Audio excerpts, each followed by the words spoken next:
Okay, Assalamualaikum dan selamat datang ke program terbaru Sispa TV Production, iaitu program podcast Biar Santai Asal Sampai. Program ini merupakan satu program baru terbitan Sispa TV Production, di mana ini merupakan episod pertama bagi program ini. Okay, program ini ialah salah satu program bual bicara di mana kita menjemput ahli panel bagi berkongsi ilmu, info dan pengalaman mereka mengikut tema yang dah ditetapkan dengan santai atau bersahaja. Maknanya tak formal sangatlah. Okey, jadi sesuai dengan tagline kita, biar santai asal sampai. Mana kita sampaikan tu dengan lek-lek je. Okey, janji apa yang nak dikongsikan tu sampai kepada para pendengar kita lah atau para penonton kita di luar sana. Jadi untuk episod pertama kita pada hari ini, tajuk dipilih adalah Strive to be an Excellent Student. Okey, bunyi macam heavy tapi sebenarnya taklah begitu heavy. Okey, di sini kita akan berkongsi pengalaman dengan para pendengar atau penonton di luar sana, macam mana nak mentally and physically prepared untuk melanjutkan pengajian di peringkat Menara Gading ni. Okey, di peringkat IPT. Macam dulu mungkin mereka kurang pengalaman secara kurang pengalaman lah dalam dunia IPT. Sebelum ni mungkin Prayu ataupun Matrik. Jadi sekarang mereka akan ke Menara Gading lah di peringkat IPT. Jadi sebelum kita mulakan sharing session kita pada hari ini, saya akan memperkenalkan 3 orang ahli panel jemputan yang kita jemput khas bersesuaian dengan episod pertama kita. Okey, kita punya jemputan pertama iaitu Lieutenant Colonel Bersekutu Kanan Awam Dr. Rabiatul Adawiyah Nasir atau lebih mesra dengan sapaan Dr. Abi. Apa khabar Dr. Abi? Alhamdulillah. Hai semua. Okay, terima kasih Dr. Abi atas kesudian untuk bersama-sama kita pada hari ini. Okay. Jadi untuk pengetahuan penonton di luar sana, Dr. Abi merupakan pegawai akademik di Kosispa UiTM Shah Alam. Okay.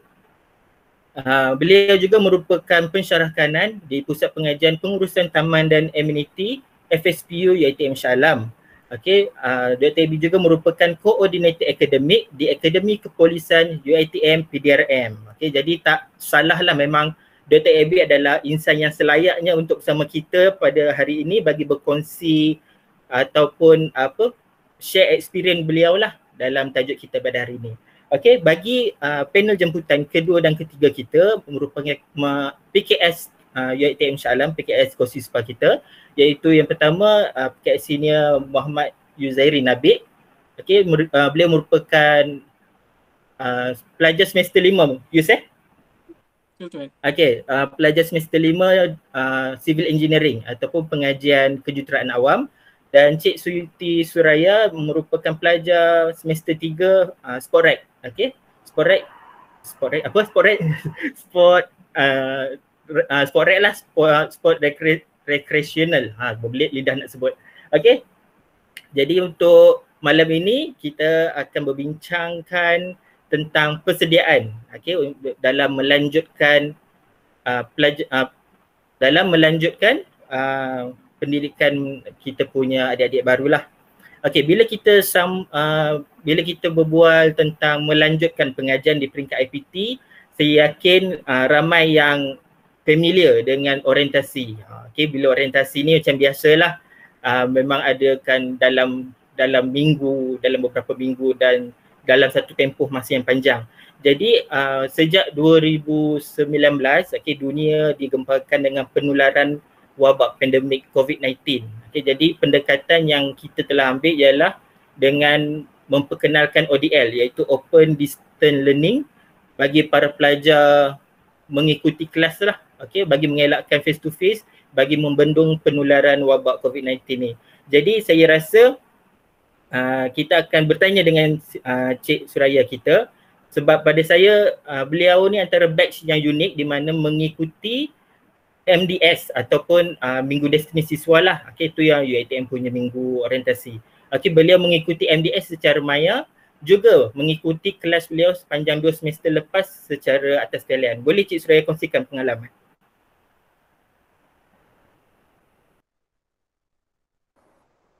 Ya betul tu Tuan Naim. Terima kasih utarakan tentang MDS ni memang sangat-sangat rugilah kami jalani atas talian sebab itu satu-satunya tempat yang kita nak kenal mesra. Okey, takkan maka tak cinta, tapi cinta ni daripada segi ukhuwah lah, okey, talian persaudaraan. Okey, ramai kawan-kawan saya yang daripada jauh selatan ada, utara ada. Patut kita kumpul tapi apakan daya ya untuk membendung wabak COVID-19 ni kita terpaksa hold jalankan aktiviti lain iaitu secara atas talian. Cabaran untuk course saya ni adalah saya sukan fitness. Kita kaji tentang anatomi badan, lepas tu kita kaji tentang tahap agility, speed. Jadi bahagian-bahagian yang kena atas padang ni, ujian atas padang ni, bila kita buat secara online, kita buat assignment video memang rasa agak meaningless lah sebab kita tak dapat praktikal sepenuhnya. Selain daripada praktikal, kita ada juga belajar teori. Bila teori kita masuk kelas online lah, kita hadiri Google Meet ataupun Teams ataupun ada Webex juga. Jadi dekat situ salah satu cabaran utama of course adalah talian internet tu sendiri. Banyak sangat kali lagging, tak dengar suara lecturer tak suara kita dah jawab tapi dia selang sampai 2-3 minit. Lepas tu lecturer ingat kita tak datang kan, bila ambil attendance tu rasa aduh kesian pula kan. Tapi untuk bahagian sispa pula, saya hadiri kelas kawat online. Cari ruang kat rumah buat seorang-seorang. Memang rasa tak syok sebab kita dah biasa kawat. Kita ada disiplin bersama dengan kawan-kawan rakan lain kan, sebaris. Jadi bila kita buat seseorang tu, dia rasa kurang semangat tapi dia jadi pembakar semangat sebab kawat ni bukan benda yang biasa-biasa, adalah satu pendisiplinan yang tinggi. Jadi dalam masa belajar online tu, kita kena adapt dengan cara sendiri. Tak tahu cara orang lain betul ke, cara kita salah ke. Itulah salah satu rasanya rugi sangatlah bila atas talian ni. Baik, terima kasih Cik Suraya perkongsian sebentar tadi. Okey, jadi itu adalah pengalaman ataupun apa yang dilalui oleh Cik Suraya sepanjang 2 semester menjalani PNP ataupun pembelajaran secara atas talian. Okey, jadi kita akan pergi ke Cik Yuzairi. Okey, beliau merupakan pelajar semester 5 seperti yang saya mention tadi. Jadi beliau dah rasa campus life dan beliau juga telah rasa belajar secara atas talian. Jadi boleh tak Cik Yuzairi kongsikan apakah perbezaan atau dapat tak perbezaan bila dua metod ni lah. Okay, silakan Cik Yuzairi. Baik. Perbezaan yang paling ketara bila kita belajar face to face dengan belajar online adalah yang dapat saya lihat adalah dari segi komunikasi. Contoh bila masa pengalaman saya bila kita di kampus, bila saya tak faham ke apa-apa ke dalam kelas, saya boleh terus direct tanya pada lecturer. So dia macam senang lah, macam kita buat muka tak faham sikit je, terus kena tanya. So kalau kita rasa soalan tu macam merepek ke apa ke, kita boleh tanya member sebelah. So dia macam dalam kelas tu senang lah proses pembelajaran tu, walaupun apa yang kita belajar tu tak berapa lah, senang juga. Lepas tu kalau dah sekarang ni dah belajar secara online, banyak kesukaran lah bila dari segi komunikasi. Macam dari segi internet, kadang-kadang hujan nak tanya dia macam kurang jelas sikit soalan tu. Lepas tu macam mic problem pun ada. Lepas tu kadang-kadang kamera pun memainkan peranan juga kadang-kadang. So kita susah lah nak berinteraksi antara lecturer dan juga dengan pelajar. Lepas tu kadang-kadang dari segi interaksi juga, kadang-kadang kalau kita tanya soalan, kadang-kadang soalan senang pun boleh ambil masa berapa hari untuk bila kita tanya lecturer. Dia macam sebab lecturer kan dia ada ramai student dan platform yang kami pakai untuk berhubungan lecturer adalah WhatsApp. So boleh jadilah kita punya soalan tu diabaikan sebab dalam lecturer punya student kan ramai. So mungkinlah kita punya soalan boleh diabaikan atau agak lambat lah untuk soalan kita dijawab. So dari segi komunikasi tu agak sukar lah. Sebab masa di kampus kalau ada soalan ke atau nak minta diajarkan ke senang. Kadang-kadang habis je kelas kita boleh terus pergi ke lecturer tanya ataupun kita pergi ke bilik lecturer. Tu perbezaan yang pertama. Yang kedua, saya boleh lihat dari segi nak dapatkan bahan untuk assignment. Macam saya engineering, bangunan engineering tu dah ada library. So dekat je dengan bangunan kejuruteraan awam. So kalau nak dapatkan bahan untuk assignment, just pergi je. Pergi, pinjam dan dapat. Kalau dah sekarang, bila dah online ni, memang kita boleh guna Google.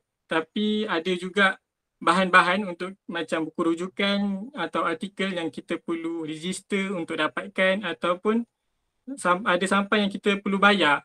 Walaupun yang buku tersebut kita boleh dapat di library, memang tersedia ada untuk kita. So kat situ tak syok lah. Lepas tu itu dah segi pembelajaran. Kemudian dari segi aktiviti kurikulum pula, banyak benda yang kita tak boleh buat bila dah online ni. Macam masa pengalaman saya dan saya rasa batch baru tak dapat rasai lagi, iaitu roll call dan juga physical training. Masa physical training tu masa kita kursus adalah juga. Tapi macam yang zaman saya lah. Lepas tu bila taklimat unit kurikulum pun agak berbeza dengan sekarang. Sebab untuk batch-batch baru tahu, masa online ni taklimat kurikulum hanya tunjuk video je kan. Tapi bila zaman saya, kami semua kena duduk dekat padang kawat yang besar tu, tengah-tengah panas. Dan masa lepas taklimat tu, setiap unit beruniform akan tunjukkan macam promosi lah unit beruniform masing-masing. Kat situ best lah, saya dapat tengok semua unit uniform tunjukkan diorang punya macam kekuatan untuk tarik orang join mereka. Dan kemudian lepas taklimat tersebut, kita terus pergi ke ujian kelayakan macam SISPA dengan angkat tayarnya, dengan palapis, dengan berguling dekat hutannya, macam itulah. Berguling atas padang ke hutan. Itulah, saya rasa itulah perbezaan yang paling besar saya dapat lihat. Baik, terima kasih Cik Yus. Okey, memang nampak ketara lah perbezaan tu bila kita kelas secara ODL dan secara bersemuka. Okey, itu adalah perkongsian daripada dua orang pelajar di UiTM Shah Alam khususnya. Jadi kita nak dengar pula perspektif daripada seorang pensyarah. Okey, jadi Dr. Abby, saya nak tanya apa pengalaman dan cabaran sebagai seorang pensyarah apabila menjalani kelas secara atas talian. Okey, sebab saya yakin bila kelas yang secara bersemuka pun memang confirm lah banyak cabaran dia. Okey, jadi bila ODL ni mungkin bertambah lagi cabaran dia. Boleh Doktor kongsikan sikit Doktor? Silakan. Assalamualaikum warahmatullahi wabarakatuh dan salam satu UiTM. Okey, saya dengar tadi macam-macam pengalaman ya. Saya tak sangka lah pula sampai macam tu sekali persepsi pelajar terhadap bagaimana pensyarah dapat menangani lah apa yang pengalaman dan juga pembelajaran di dalam kelas mereka semasa kita menjalani ODL ni kan, online distance learning ni. So banyak sebenarnya isu ataupun pengalaman yang bagi saya bukan sebagai pengalaman yang menyusahkan juga, tetapi bagi saya adalah peluang untuk kami sendiri sebagai pensyarah mencari teknologi-teknologi baru untuk para pelajar ni dapat mengalami ataupun experience distance learning ni dengan lebih baik. Maksudnya walaupun ia adalah cabaran, tetapi bagi saya nampak tu sebagai peluang. Contohlah kan, macam tadi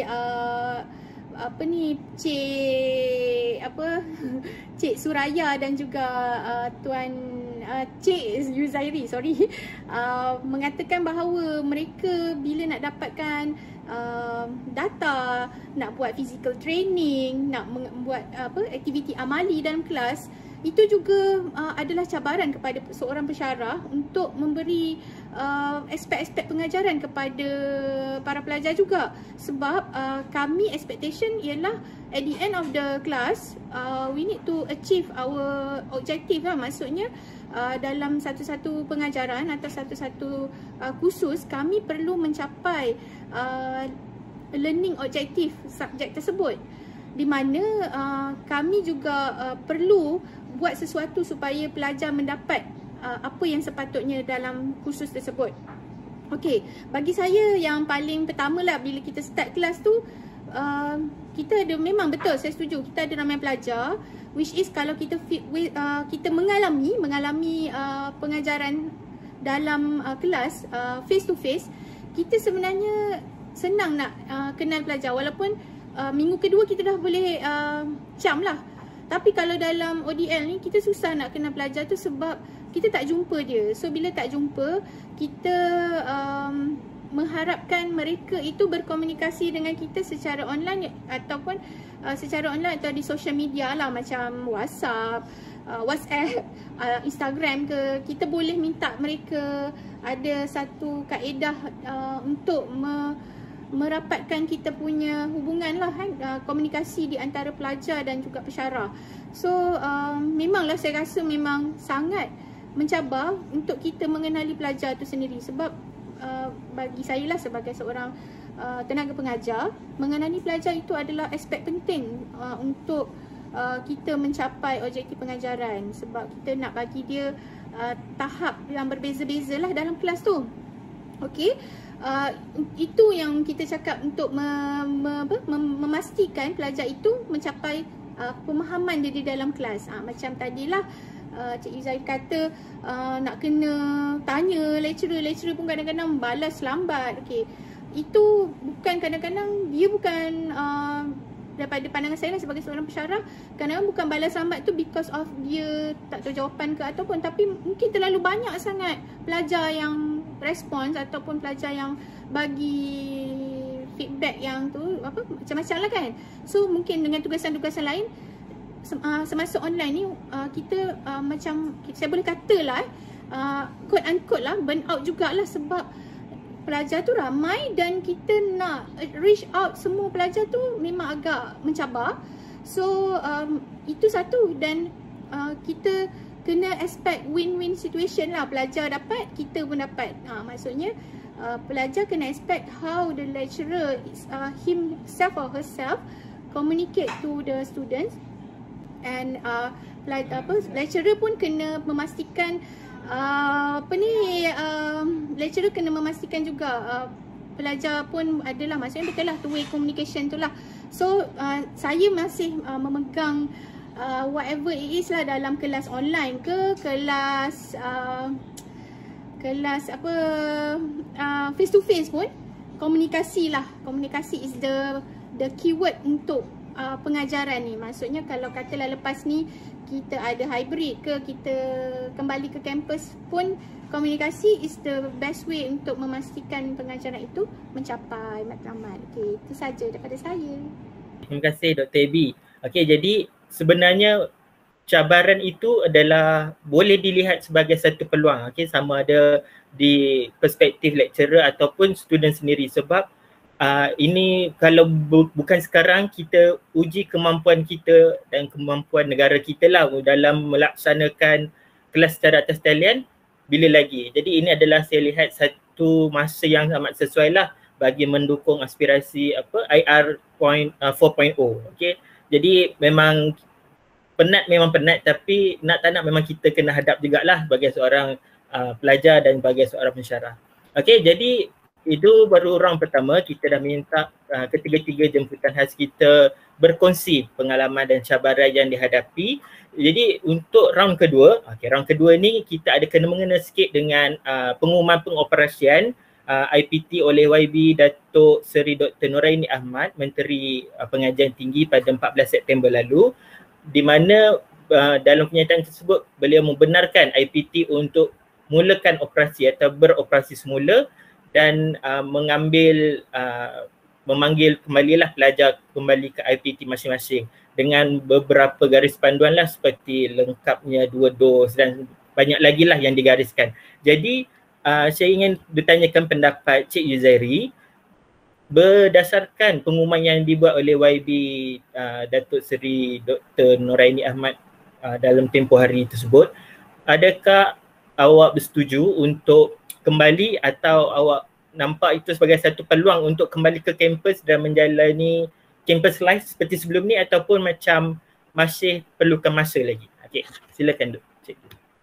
Bagi saya bersetuju, sebab macam tuan cakap, peluang saya untuk kembali ke kampus, jalani campus life yang macam sebelum ni, dan saya rasa keputusan itu juga wajar, sebab kalau KPT pun dah buat keputusan begitu, semestinya universiti pun sudah sediakan SOP-SOP yang ketat untuk bendung penularan tersebut. Sebab apa saya sewajar? Sebab bila kampus dibuka semula, kita dapat urusan pembelajaran tu akan jadi lebih berkesan saya rasa. Sebab kita dapat kita dapat manfaatkan kelebihan kedua-dua jenis pembelajaran ni. Macam online pun kita bila kita dah, sebab nanti kita dah masuk kampus, kita akan jalani kita akan jalani pembelajaran secara hybrid. Saya rasa benda tu bagus, macam sebab belajar online pun ada kelebihan dia. Macam Dr. Abby cakap, saya rasa metod-metod yang lecturer sediakan tu ada juga yang lebih berkesan daripada face to face. So bila dah kembali ke kampus, ada yang belajar online. Lepas tu ditambah pula dengan belajar secara face to face, di mana kita dapat memperbaiki masalah komunikasi tersebut. Saya rasa itu merupakan peluang yang sangat baik untuk pelajar dan juga lecturer. Itu pendapat saya lah.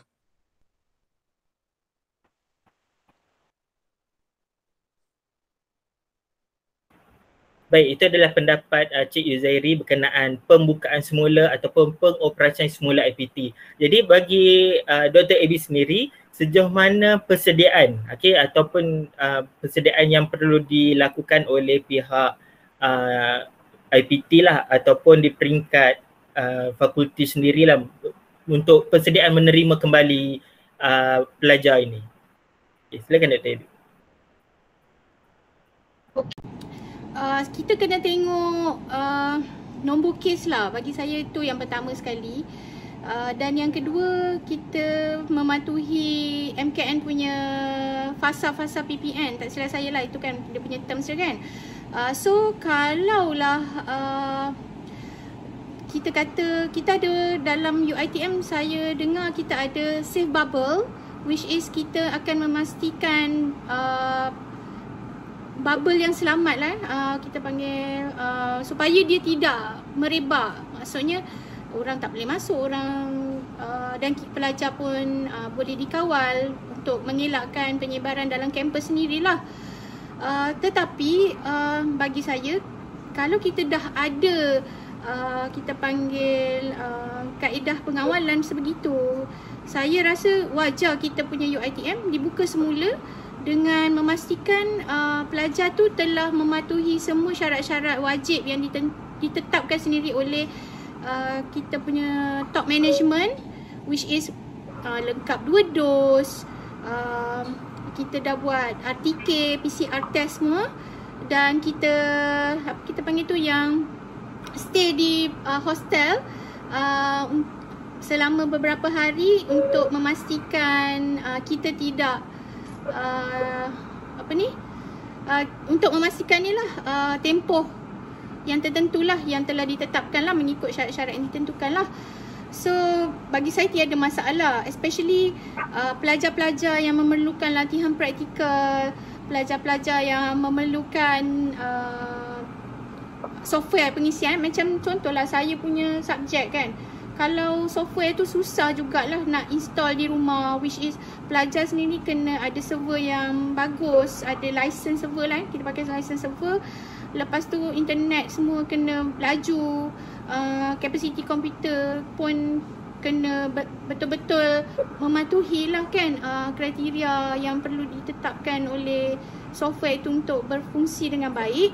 So bagi saya memang pelajar-pelajar tersebut digalakkan lah untuk ke kampus semula untuk mengikuti pembelajaran dan pengajaran di dalam kelas.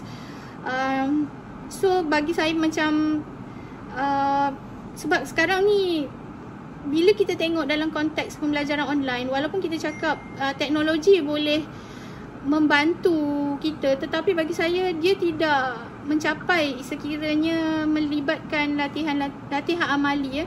Sebab hands on ni lain daripada online. So nak mencapai hands on ni, pelajar tu kena belajar dan melihat, observation tu kena ada. Maksudnya dia punya apa tu kita panggil pergerakan maksudnya melibatkan psikomotor semualah kan. Kalau kita belajar dalam konteks pengajaran, dia ada melibatkan banyak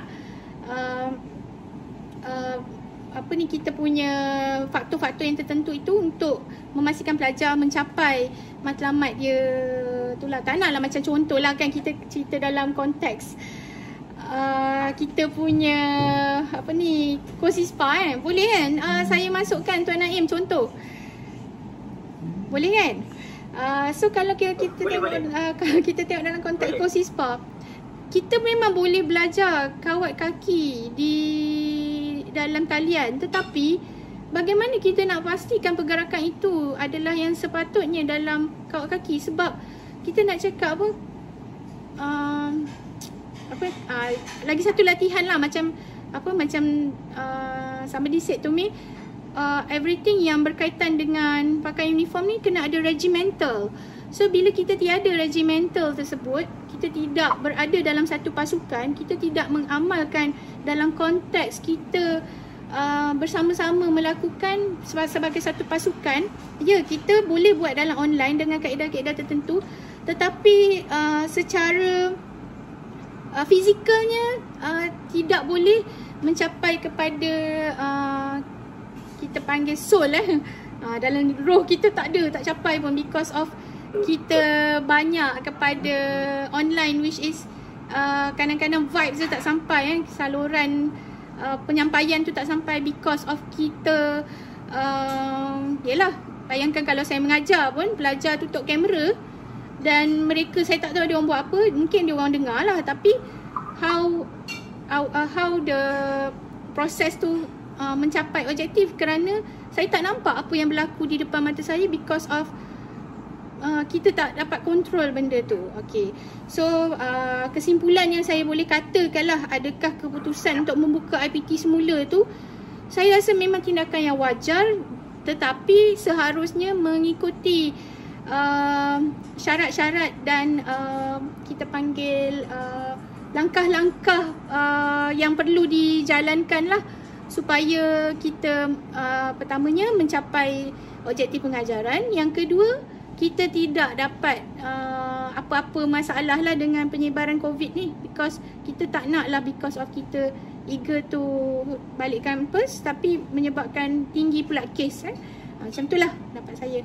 Dr. Abby Okey, jadi betul lah, sebab bila kita lihat balik keperluan pelajar-pelajar ni, macam studio dia dengan bengkel dia dengan makmal dia nak run test, nak lab sebagainya, memang ada sedikit kekangan lah bila belajar secara ODL ni. Jadi kita lihat benda ini adalah satu keperluan lah bila mereka boleh kembali ke kampus, supaya kerja-kerja macam doktor cakap tadi, hands on ini dapat dilaksanakan dengan baik dengan adanya peralatan-peralatan dan fasiliti yang telah disediakan oleh pihak IPT lah.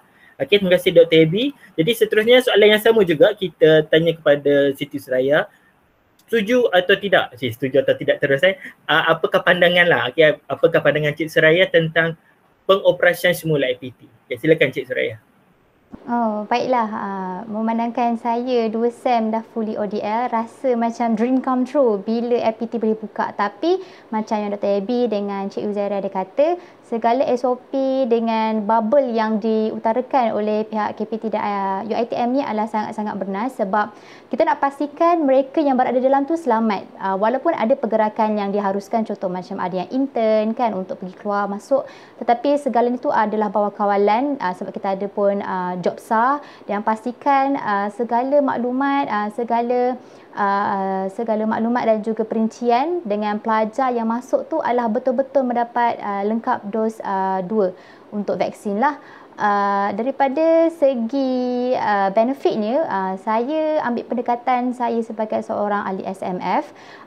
Soft skill ni memang dah saya kata agak matilah bila kita online, sebab webinar banyak diangkat. Lepas tu kan kalau biasanya kita dekat IPT kita akan ada program, kita akan ada dekat ruang kuliah, kita akan buat aktiviti yang menarik lah face to face. Tapi sebabkan kita online ni, jadi soft skill tu memang dah merundum lah. Jadi bila ada kita buka balik IPT ni, ramai lagi orang mungkin the first thing first maybe akan kekok lah untuk bercakap, untuk interaksi. Tapi skill leadership ni boleh kata kita boleh asah lah untuk kembali ke IPT. Memang sangat-sangat digalakkan. Tapi bagi saya agak risau jugalah sebab bagi sesetengah pelajar mungkin datang dari jauh dan juga ada masalah kewangan, ada yang nak cari rumah sewa dan sebagainya.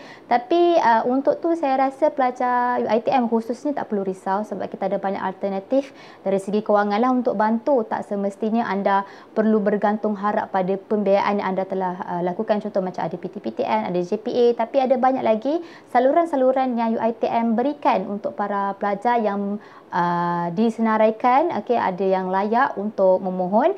Jadi daripada segi keseluruhannya saya setujulah IPT dibuka, tapi perlulah ada pengawasan yang ketat lah. Sebab kalau pengawasan yang biasa-biasa saya rasa mungkin ada yang ambil kesempatan. Jadi seharusnya semestinya ada pengawasan yang ketat lah. Terima kasih Cik Suraya atas perkongsian pandangan atau pendapat peribadi beliau terhadap pengoperasian semula IPT. Okey, jadi bila kita sembang pasal ODL ni, saya pasti memang banyak stres lah yang dihadapi ataupun yang dialami oleh pelajar dan pensyarah terutamanya. Jadi bila kita tengok balik previous punya case, ada beberapa isu pelajar meninggal akibat stres dan sebagainya. Jadi ingin saya highlightkan di sini pada pendapat Dr. AB, apakah perkara yang dapat dilakukan oleh para pelajar sekiranya mereka rasa terbeban lah ataupun stres dengan situasi pandemik masa sekarang ni ataupun secara kelas secara hybrid akan datang nanti. Okey, silakan Dr. Abi. Okey, pertamanya lah saya berpendapat lah kita dalam UiTM sebagai seorang pelajar, setiap pelajar akan assign diberi seorang penasihat akademik. So saya rasa peranan penasihat akademik tu sekarang ni because of pandemic ni jadi lagi luas lah. Kerana penasihat akademik ni dia boleh bantu pelajar tu. Dia macam kata kalau penasihat akademik ni bagi saya mak dan atau ayah lah kan, ayah atau mak lah. So apa-apa boleh rujuk penasihat akademik lah. Penasihat akademik ni kira macam penghubung di antara pelajar dengan ketua pusat pengajian dan juga universiti sendiri.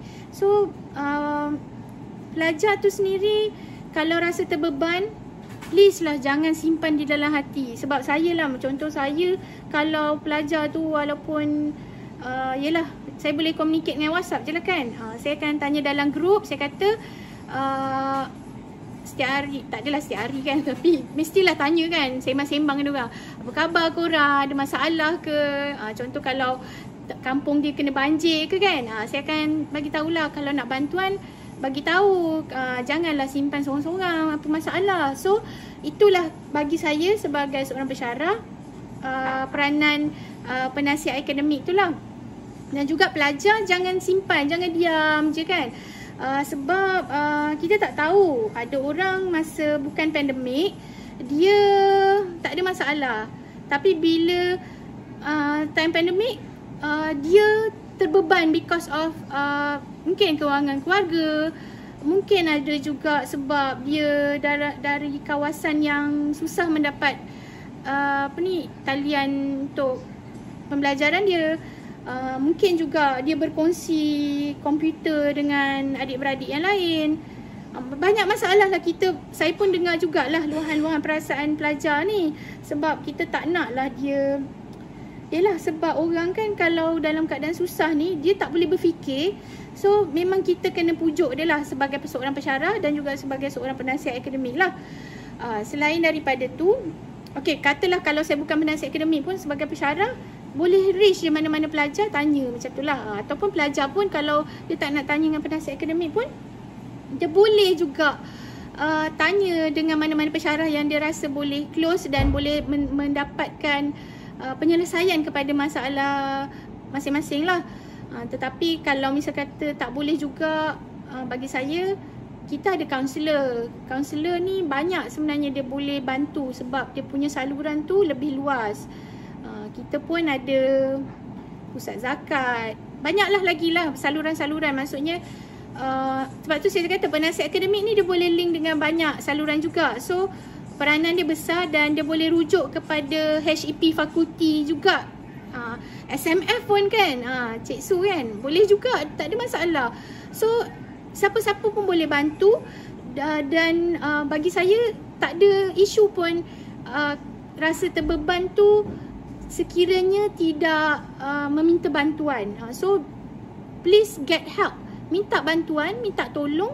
InsyaAllah ada bantuan yang akan sampai sebab saya tahu UiTM ni sangat sayang pelajar dia. Saya sebagai pensyarah, saya sayang pelajar-pelajar saya. Top management universiti pun sayang pelajar. So kalau kita sendiri kat fakulti macam saya rasalah Persatuan Pelajar, SMF, MPP pun sayang kawan-kawan dia akan tolong. So pelajar tu sendiri kena minta bantuan dan bagi tahu apa masalah supaya kita boleh bantulah. Dan kalau pelajar tu bertanggungjawab, sentiasalah update apa-apa maklumat kepada diri sendiri. Tak kiralah apa-apa maklumat yang disampaikan oleh kawan-kawan, oleh pensyarah, oleh fakulti, oleh ketua pusat pengajian.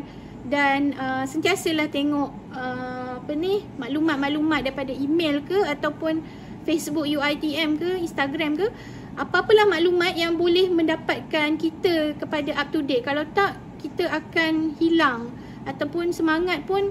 Yalah, kita kan kalau orang ada masalah, kalau kita tak boleh nak dapat apa-apa maklumat atau bantuan, dia akan lost. So bagi saya, pelajar tu sendiri kalaulah rasa terbeban, jangan risau, mintalah bantuan kerana kita banyak saluran.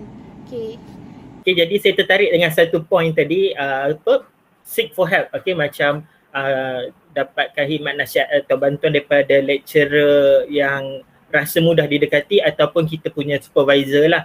Jadi sebab saya pun merupakan alumni UiTM Shah Alam, jadi saya yakin memang lecturer, tambah-tambah lecturer senior ni, dia banyak yang macam bersifat mak-mak sikit. Jadi memang kalau kita ada masalah ke, ada apa-apa tekanan ke apa, feel free untuk share supaya kita dapat someone to share, kita dapat rasa lepas sikit lah apa tekanan atau bebanan yang kita pikul tu. Terima kasih Dr. Abby. Kita akan teruskan dengan Cik Suraya. Cik Suraya, sebagai seorang pelajar, apa tindakan yang boleh dilakukan oleh pelajar lah sekiranya mereka menghadapi masalah ataupun tekanan daripada segi mental, fizikal, kewangan dan sebagainya. Ini daripada side pelajar sendirilah. Apa yang boleh Cik Suraya kongsikan? Silakan Cik Suraya. Baiklah, kalau kita sentuh daripada 3 elemen ni, fizikal, mental dengan kewangan ni, tak ada benda yang sempurna ketiga-tiga. Tapi inisiatif kita sebagai pelajar daripada segi mental lah, biasanya orang akan kata depression ni ataupun penyakit-penyakit mental ni adalah berkaitan sebab tak kuat iman. Ada betul half true, half false. Sebab satu memang betul, rohani tu makanannya adalah zikir dan baca Al-Quran, buat perkara wajib. Tapi kalau kita tak ada pendamping kita, pendamping bukan yang alam gaib ya, tapi pendamping ni adalah kawan-kawan, macam ibu bapa. Kalau kita tak put trust on them, macam mana diorang nak trust, macam mana diorang nak ada ruang dengan kita. Jadi biasanya lah para pelajar ni saya segan, malu, rasa macam dah tak perlu nak susahkan orang lain. Tapi sebenarnya kita kena terbuka minda untuk rasakan ini adalah luahan, bukannya kita nak letak beban pada orang lain. Jadi bila kita ada someone to trust, kita akan lagi rasa boleh bergerak sama-sama. Sebab kalau nak cepat, you boleh gerak seorang, tapi kalau you nak jadi kuat, kena gerak ramai-ramai. Itu yang ada satu quote tu, tapi tak ingat sangat dia punya full punya quote, tapi dia ibarat macam itulah. Seterusnya daripada segi fizikal, saya adalah Zain Zumba. Jadi petang-petang tu memang best Zumba, dan juga macam virus sekarang ni boleh juga buat jump rope. Dia the basic rule adalah kita buat apa yang kita suka. Tak perlu nak push macam orang lain. Kalau nak jogging, tengok orang jogging, kita jogging. Tak. Discover dulu apa hobi and then kita make out of it. Kita cari hobi kita and then kita usahakan dia untuk jadikan kita lebih aktif. Dari segi kewangan pula, saya boleh kata daripada sudut side saya adalah saya juga pemohon zakat UiTM sebab tak ada diskriminasi pun, kecuali dia ada beberapa syarat kelayakan lah bagi mereka yang betul-betul memerlukan, ada temuduga, dan Alhamdulillah kedua-dua SEM ni saya dapat. Jadi memang senanglah proses tu, cuma pelajar je yang kena cari sumber-sumber tu. Kalau rasa contoh zakat tu menampung tapi tak secukupnya, boleh juga buat part time macam printing service dekat college, sebab sekarang ni ramai orang buat nota kan, jadi kita boleh offer service tu sambil kita bantu orang, kita boleh buat duit juga. Lepas tu sekarang ni kita ada program ambassador dengan Shopee, UiTM fit dengan Shopee, iaitu dia overall IPT, tapi sebabkan kita ada kita punya segmen iaitu untuk UiTM, so dekat situ memang terbuka luas lah untuk pelajar-pelajar yang nak cari duit sampingan lah untuk sara hidup di college lah, terutamanya sebab kita ada banyak yuran kan. Jadi ketiga-tiga elemen ni saya rasa daripada saya itulah cara-cara saya. Terima kasih Cik Suraya. Okey, panjang lebar dia punya perkongsian tadi, tapi cuma dia punya intipatinya itu adalah pengurusan masa lah. Okey, sebab walaupun tadi macam apa nak kerja part time dan sebagainya tu kena menguruskan masa dengan baik. Okey, bila kita bercakap tentang pengurusan masa yang baik, okey, kita tanya pula dengan Cik Yus sebagai seorang PKS senior, dah 5 SEM dah dekat UiTM Shah Alam. Jadi apakah tips yang boleh diberikan kepada para pelajar yang baru, yang adik-adik kita yang baru nak melangkah masuk ke UiTM ni, terutamanya mereka lah, bagi memastikan pencapaian dalam pelajaran tidak terjejas dengan situasi yang kita alami sekarang ni lah. Silakan Cik Yus. Baik, saya setuju dengan pendapat Cik Suraya tadi, iaitu pengurusan masa yang baik. Sebab tips yang saya boleh berikan untuk kekalkan prestasi kita adalah dengan disiplinkan diri. Contoh tips yang saya boleh kasih untuk uruskan masa dengan baik adalah, kan kita ada gap sejam, 2 jam antara 2 subjek kan. So kita boleh gunakan masa tu untuk buat revision ke atau siapkan assignment. Dengan lakukan yang demikian, kita dapat jimat masa lah, sebab nanti bila dah dekat dengan due date, dia akan jadi banyak sangat benda nak buat dalam satu masa. So lagi satu, tips yang saya boleh cakap, jangan push diri sangat. Kalau boleh, sediakan jadual kita ikut kemampuan diri kita. Dia macam saya cakap tadi lah, kalau tengok orang buat jam rope, kita pun nak buat juga. Kadang-kadang kan kat YouTube kan banyak study vlog kan. Study vlog pula tengok diorang study sampai 12 jam. Kadang-kadang study 24 jam. Dia macam, kadang-kadang benda tu ada yang bagus, tapi in a negative way kita rasa macam kita nak buat juga dan kita terlalu push diri kita untuk jadi benda tu.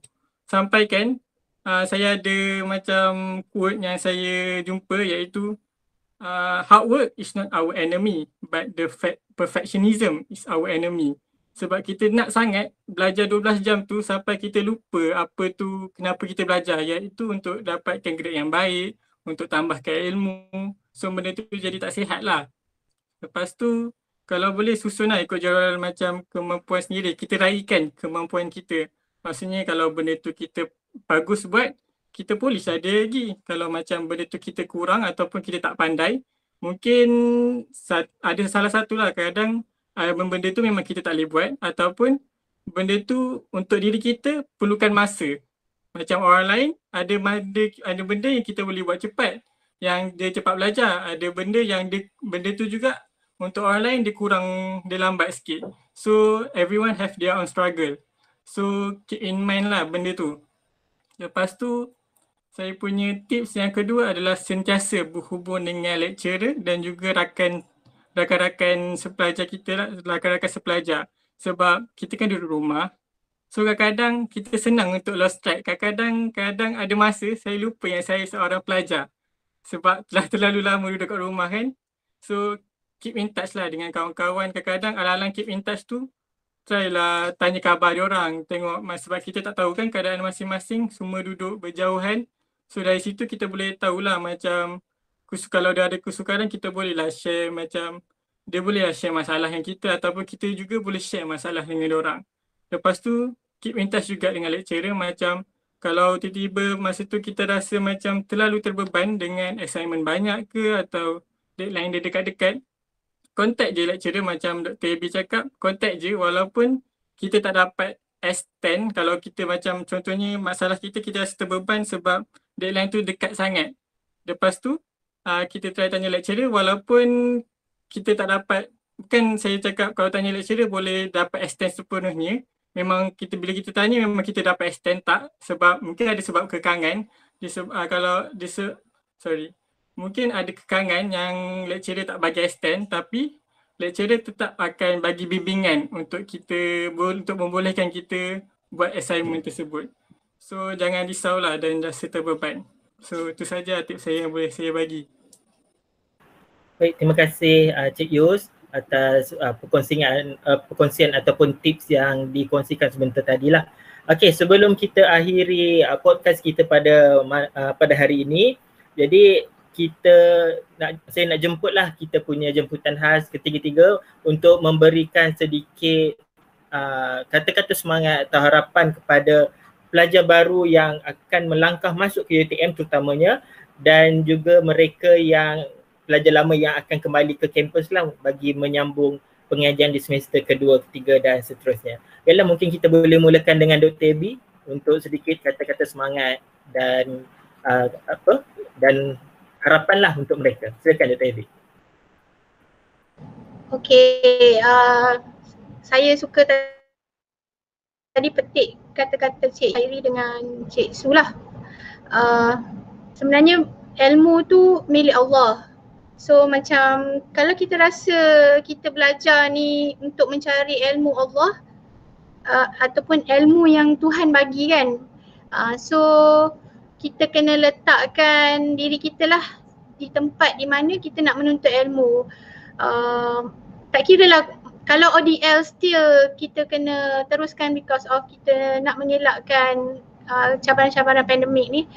Kita kena tahu bahawa walaupun kita duduk di rumah, kita seorang pelajar dan tanggungjawab kita sebagai pelajar ialah menuntut ilmu.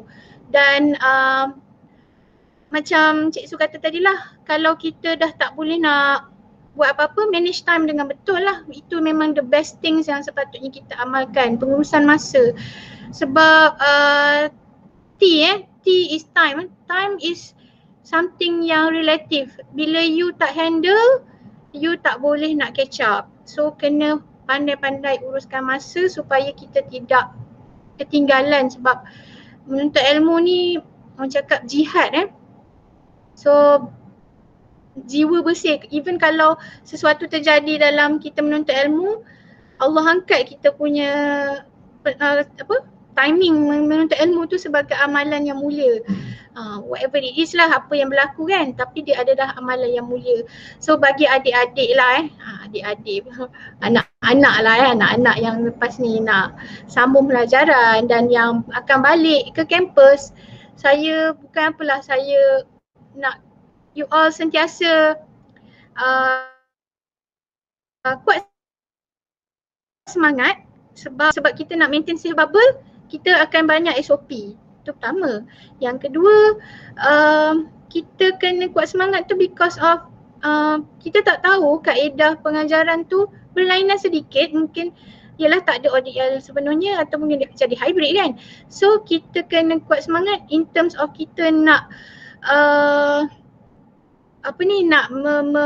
mengadaptasikan hidup dengan kaedah yang kita panggil endemik selepas ni. Kita adalah dalam era endemik pula, bukan pandemik.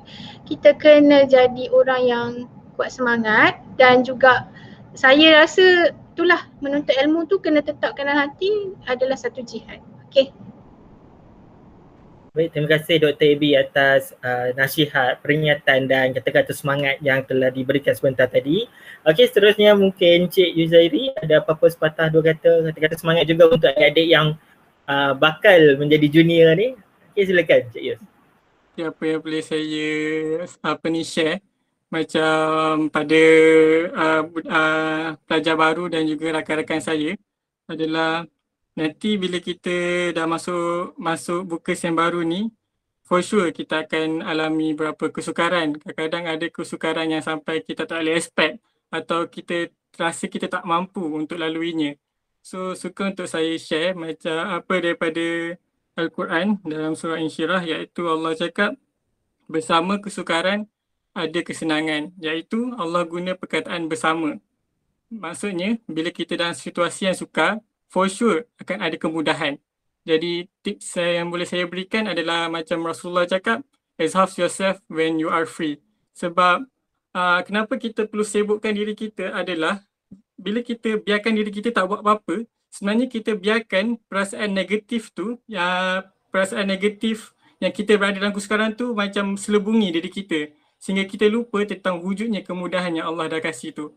That's why ayat seterusnya dalam surah berikut Allah cakap bila kamu dah selesai dengan satu urusan, tetaplah bekerja keras dengan urusan lain. Sebab untuk elakkan daripada perasaan negatif tu, selubungi dari kita sehingga kita lupa tentang wujudnya kesenangan tu. So tu je saya boleh share. Okay, terima kasih Cik Yuzairi atas kata-kata semangat juga. Okay, seterusnya Cik Suraya. Okay, final round dan final slot lah.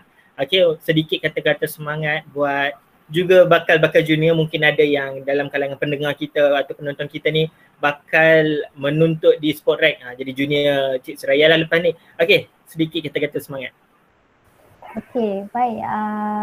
Kata-kata saya adalah kalau kita dibenarkan masuk semula ke kampus, siap sedia kena ragging lah. Kita ada beberapa hotspot dekat UiTM ni, kita ada Bukit Tonggek. Jadi kalau dapat mungkin kita kena drill dekat situ, naik turun. Tapi apa yang saya boleh kata adalah ubah cara persepsi anda daripada matrik ke, SPTM ke, ataupun daripada diploma ke. Mungkin dari diploma ada tahu gerak kerja dekat universiti macam mana, tapi bagi mereka yang daripada alam persekolahan, anda kena biasakan survive in your own. Anda boleh bersama rakan-rakan, tapi boleh dikatakan anda akan berada sendiri sebab bukan macam sekolah dulu kita disuap. Jadi apa-apa you kena cari bahan sendiri, you kena seek your lecture sendiri sebab tak ada siapa yang akan datang kat kita. Ilmu tu tak akan datang bergolek tanpa kita cari. Jadi apa-apa pun kuatkan diri untuk hadapi dunia universiti yang baru dalam era pandemik yang seperti Dr. Ebi kata, kita hidup bersama dengan virus ni. Jadi sentiasa patuhi SOP lah sepanjang berada di kampus nanti, insyaAllah.